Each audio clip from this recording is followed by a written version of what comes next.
वक्फ कानून को लेकर कोर्ट में दायर 70 में से 5 याचिकाओं पर आज तीसरे दिन भी केंद्र और याचिकाकर्ताओं की ओर से दलीलें सुनने के बाद कोर्ट ने आदेश सुरक्षित रख लिया है। सुनवाई के दौरान आज स्वर्ग और मोक्ष की बातचीत भी छिड़ गई। कपिल सिब्बल ने कहा, वक्फ अल्लाह के नाम पर दी गई संपत्ति होती है।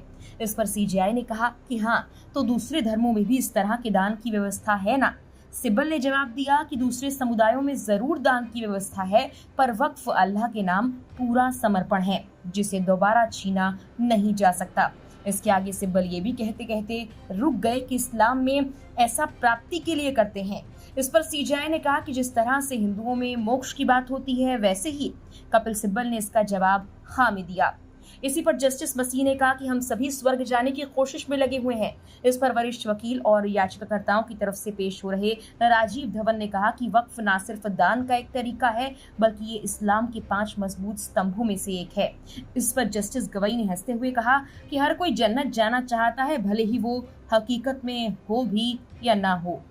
बता दें कि वक्फ संशोधन अधिनियम 2025 की संवैधानिक वैधता को चुनौती देने वाली याचिकाओं पर सुप्रीम कोर्ट में सुनवाई पूरी हो गई है। सीजेआई बीआर गवई, जस्टिस एजी मसीह और जस्टिस के विनोद के चंद्रन की बेंच में तीनों दिनों चली मैराथन सुनवाई के बाद सुप्रीम कोर्ट ने फैसला सुरक्षित रख लिया है। सुनवाई के दौरान कोर्ट की तरफ से भी कई सवाल पूछे गए। वक्फ बोर्ड के खिलाफ दायर याचिकाओं की पैरवी कपिल सिब्बल ने की। कानून के पक्ष में केंद्र सरकार की ओर से सॉलिसिटर जनरल तुषार मेहता ने दलील रखी।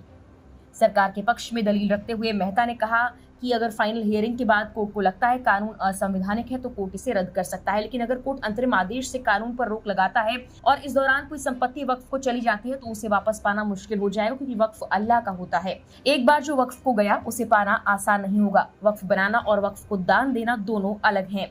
यही कारण है कि मुसलमानों के लिए 5 साल की प्रैक्टिस की जरूरत रखी गई है, ताकि वक्फ का इस्तेमाल किसी को धोखा देने के लिए न किया जाए। वरिष्ठ अधिवक्ता कपिल सिब्बल ने लंच के बाद जवाब देना शुरू किया था। इस दौरान उन्होंने 2025 अधिनियम की धारा 3C का जिक्र किया, जबकि सिब्बल ने कहा कि सेक्शन 3C का उद्देश्य रेवेन्यू एंट्री में परिवर्तन करना है। मैं कब्जे में बना रहूंगा और मुझे बेदखल नहीं किया जाएगा, लेकिन कोई भी ठोस अधिकार नहीं दिया जाएगा। क्या ये निर्धारित करने की आवश्यकता नहीं है कि ये सरकारी संपत्ति है? राजस्व रिकॉर्ड को तब बदला जा सकता है जब ये निर्धारित हो जाए कि ये सरकारी संपत्ति है। ये प्रावधान असंवैधानिक है। जांच की कोई समय सीमा तय नहीं, इसमें 6 महीना या ज्यादा वक्त लग सकता है। तब तक मुस्लिम समाज का उस प्रॉपर्टी से अधिकार खत्म हो जाएगा। वो संपत्ति वक्फ की है या नहीं, इसके निर्धारण की कोई प्रक्रिया सुनिश्चित नहीं है। निर्धारण सरकार को ही करना है। निर्धारित होने के बाद राजस्व रिकॉर्ड में बदलाव भी किया जा सकता है। निर्धारण की प्रक्रिया निर्धारित नहीं, ये पूर्णतया मनमाना है। 15 मई की सुनवाई में तब सीजेआई बीआर गवई और जस्टिस एजी मसीह ने केंद्र और याचिकाकर्ताओं को 19 मई तक हलफनामा पेश करने के लिए कहा था। दोनों पक्षों के वकीलों ने कहा था कि याचिकाओं के मुद्दों पर नजर डालने के लिए जजों को कुछ और वक्त की जरूरत हो सकती है।